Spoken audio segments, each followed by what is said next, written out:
Olá para você que não me conhece, seja muito bem-vindo ao meu canal. Eu sou Ricardo Ferreira Nunes, eu sou professor e farmacêutico e o assunto do vídeo de hoje é sobre propriedades físico-químicas dos fármacos em relação à tensoatividade. Só que antes de a gente começar, eu queria pedir para você se inscrever no meu canal, já curta, já comente e compartilhe esse vídeo. Quando a gente observa a estrutura química de um fármaco, nós vamos ter alguns grupamentos químicos que vão conferir para essa molécula uma melhor hidrossolubilidade. Ou então nós vamos ter outros tipos de grupamentos que vão conferir para essa estrutura uma melhor lipossolubilidade. Então, alguns grupos que vão conferir hidrossolubilidade, eu destaco para você a hidroxila, ácido carboxílico, éster, éter, aminas, amidas, cetonas. Todos esses grupamentos químicos, eles melhoram a interação da estrutura química com o meio aquoso. Então, eles vão se misturar muito bem com a água. Outros grupos ditos lipofílicos, hidrofóbicos ou apolares, eles vão deixar mais lipofílico a estrutura química do fármaco. Nesse caso, quanto maior a quantidade de átomos de carbono, mais lipofílico vai ser essa estrutura. Ou seja, ela não vai conseguir interagir mais com a água. Mas essas moléculas que são lipossolúveis, elas vão misturar muito bem com óleos e solventes orgânicos apolares. Dentre esses solventes, eu destaco o acetato de etila, o éter, o clorofórmio e o hexano. São solventes muito lipofílicos e que também vão interagir com moléculas lipofílicas. Agora, nós temos algumas estruturas químicas de fármacos que apresentam grupos hidrofílicos e lipofílicos na mesma estrutura química, desde que haja equilíbrio adequado entre esses grupamentos. E eles vão apresentar uma propriedade de modificar as características dessa substância, e aí a gente vai dizer que essa molécula ela vai atuar como um tensoativo. Ou seja, numa molécula de tensoativo, eu tenho o grupamento hidrofílico e lipofílico ao mesmo tempo, desde que haja um equilíbrio entre esses grupamentos. Porque nós vamos ter alguns fármacos que eles vão ter sim grupamentos hidrofílicos e lipofílicos. Só que a porção que é hidrofílica, ela pode ser muito maior em relação à porção lipofílica. Ou pode acontecer o contrário.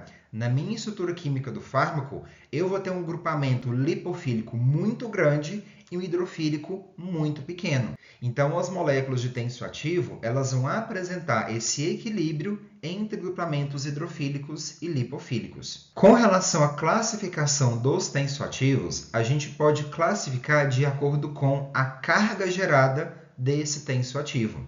Então, nós temos tensoativos iônicos, que são aqueles tensoativos que vão apresentar carga, e eu tenho tensoativos não iônicos, que são aqueles que não apresentam carga na estrutura química. Daqueles que são iônicos, que vão apresentar carga, eu posso ter carga positiva, negativa ou uma carga que vai depender do pH do meio, que eu vou chamá-lo de anfotérico.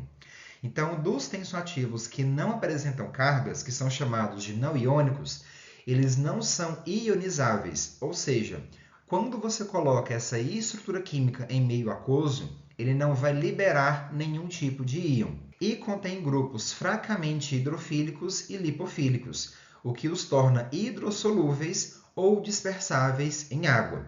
O grupo hidrofílico é constituído, por via de regra, por éter polioxietilênico ou um poliol. Exemplo, o monoesterato de glicerila e o polissorbato 80. Então, observe aqui na estrutura que eu tenho um grupamento lipofílico que interage com o solvente orgânico.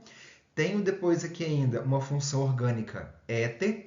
E aí depois eu tenho um grupamento hidrofílico que vai interagir com a água. Já os tipos de tensoativos que são catiônicos, significa que quando eles são colocados em meio aquoso, eles vão adquirir uma carga positiva, podendo ser um amônio quaternário, sulfônico, fosfônio e iodônio.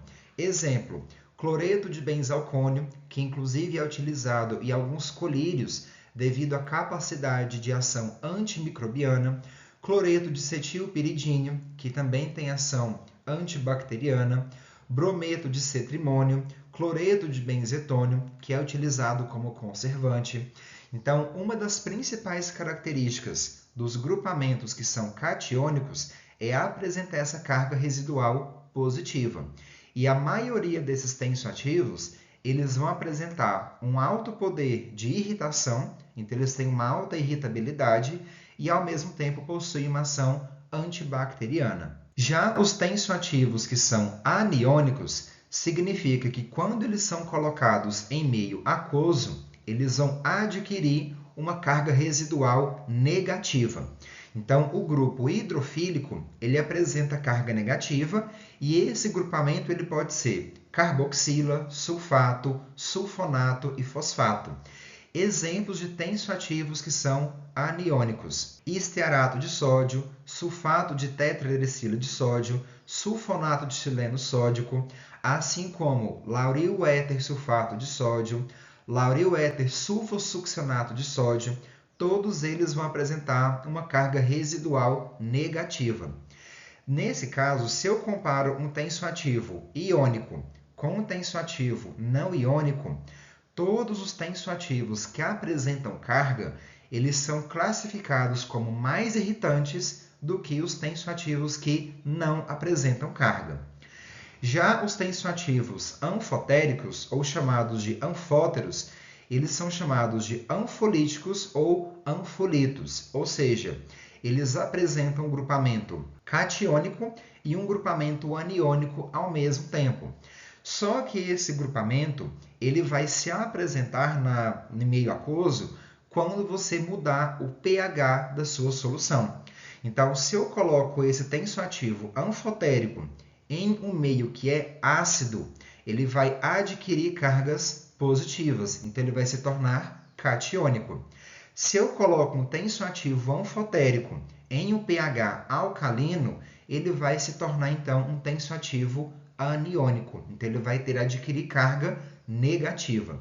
Então a característica do anfotérico é que você pode ter carga positiva ou negativa dependendo do pH do meio. Eu espero que você tenha gostado dessa nossa aula. Mais uma vez, já curta, comente e compartilhe. Não deixe de seguir nas redes sociais e até o nosso próximo vídeo.